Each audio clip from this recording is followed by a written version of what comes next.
Have you noticed that the people who used to be very good, who are better than you in class, at school, are not the ones running the country? Have you noticed that? Spetwa is semi-illiterate, and is semi-illiterate, iti yona organic intellectual. Is that the people we were left with, in Frelimo, in the ANC, in CCM, you name it. It's the askaris, komtsotsis, deliberately meant to render the project of the post-colonial state incapable of true transformation.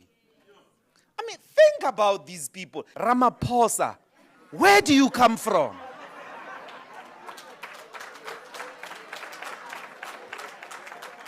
Who are these people? No, honestly. Who are these people? Where do they come from? Why do they sound differently to their generation? Why do they act differently to their generation? Who are these people? Now, if you don't know, and this is the last thing I will say, Cyril Ramaphosa is Steve Biko's generation. They were in Saso's generation together.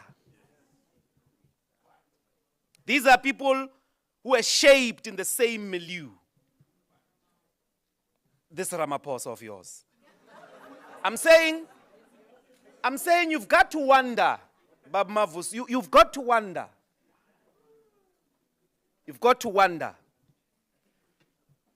Paul Mashatile.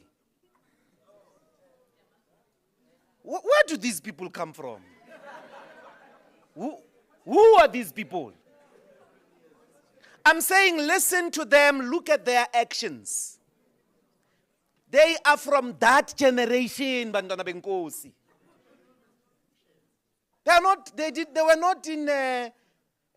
They didn't fall from the sky. These people lived in the same milieu. So the question is really, why are they different? Why are these people so driven by gluttony? Eating for its sake. They must just eat, bona. So I am 100% convinced that there was a deliberate plan, a deliberate infiltration of komtsotsis, the lowest amongst us, to swell the ranks of society.